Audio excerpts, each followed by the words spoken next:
महाराज जी, नवरात्र में कन्या पूजन होता है अष्टमी नवमी को। तो इसमें किसी जाति की कन्या होनी चाहिए या किसी भी जाति की कन्याएं हों, वो सब बराबर हैं। कन्या पूजन की सही विधि क्या है, इस पर थोड़ा बताइए। दोनों बड़े पृथक पृथक प्रश्न हैं जी।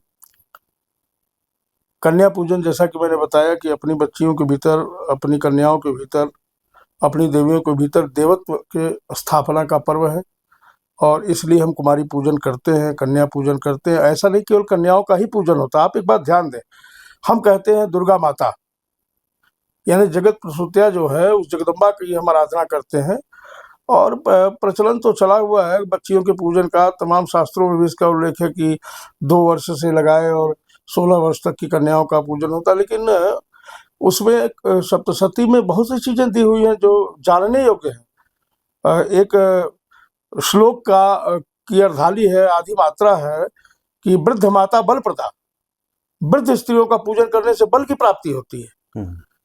जो पुत्र पौत्रादि से युक्त है उनका पूजन करने से वो त्रिपुर सुंदरी का रूप है, ऐश्वर्य की प्राप्ति होती है।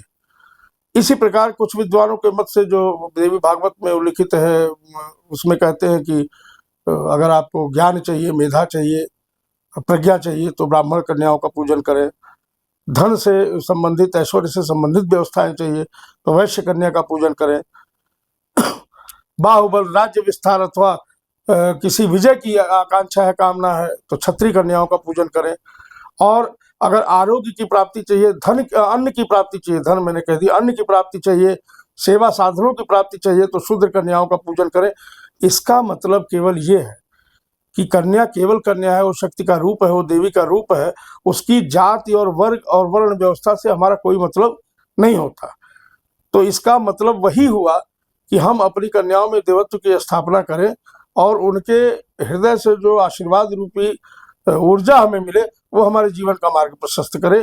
तो मेरा ये मानना, मेरे आश्रम पे आप आके देखें, हम लोग इसे घोर परंपरा में प्रत्यक्ष शक्ति पूजन कहते हैं। तो हमारे यहाँ जितनी भी देवियाँ, चाहे वो किसी अवस्था की हो, किसी वय की हो, उन समस्त देवियों का पूजन होता है। उन्हें दक्षिणा दी जाती है और उनसे प्रार्थना की जाती है कि आप जगदम्बा का भौतिक स्वरूप हैं, आप इस यहाँ उपस्थित सभी साधकों का, सभी भक्तजनों का सदैव मंगल कामना करें और मंगल प्रदान करें। तो मुझे लगता है कि स्त्री का जो भी स्वरूप है आपके पास उपस्थित, नवमी तिथि में और अष्टमी तिथि में, निश्चित रूप से दोनों तिथियों में किसी न किसी दिन आपको इस शक्ति पूजन की परंपरा का निर्वाह अवश्य करना चाहिए। और यह मेरा व्यक्तिगत अनुभव है कि आप किसी भी कार्य के शुरुआत में कोई पूजा कर पाए न कर पाए, कोई बड़ा बृहद अनुष्ठान कर पाए न कर पाए, बड़े कर्मकांड कर पाए न कर पाए, लेकिन जिस भी वर्ण वर्ग की कन्याएं आपके आसपास उपस्थित हों, जो आ सकती हों, उनके चरण अवश्य धोएं। और उसका एक बड़ा सहज तरीका है, देवी के चरण ही पूज्य हैं, चाहे वो लक्ष्मी के रूप में हो, चाहे काली के रूप में, चाहे सरस्वती के रूप में। तो चरणों को धोएं, उन्हें महावर से एक थाली में महावर ले लें, उसमें उनके दोनों पैर डालें ताकि वो लाल रंग से अलग पैर जो हैं आपके घर में प्रगति चिन्ह बनाएं। और उसके बाद उन्हें माला, वस्त्र, जो भी आपके पास उपलब्ध है उपहार दे करके उन्हें प्रेम पूर्वक भोजन कराएं और दक्षिणा दें। सबसे सामान्य विधि यही।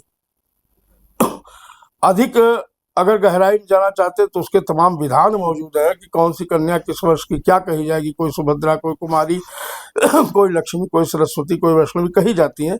उस तरह भी पूजन कर सकते हैं। लेकिन जो कामाख्या में पूजन होता है कुमारी का, वो हर वर्ष, हर वय की, हर उम्र की कुमारी का होता है। उसमें अवस्था भेद नहीं होता। लेकिन आप नेपाल चले जाएं, जो विश्व का एकमात्र हिंदू राष्ट्र है, सबसे अधिक हिंदू धर्मावलंबी जहाँ रहते हैं, तो वहाँ एक व्यवस्था है धार्मिक, उसके आधार पर देवी का पूजन होता है, जो 9 से 10 वर्ष की कन्या होती है। तो अलग अलग परंपराएं हैं, लेकिन सबका मूल एक ही है कि इस शक्ति के माध्यम से हम अगर प्रत्यक्ष देवी में, प्रत्यक्ष कन्या में, प्रत्यक्ष स्त्री में देवी का भाव आरोपित नहीं कर पाते तो हम पाषाण और धातु की मूर्ति में कहाँ से कर पाएंगे।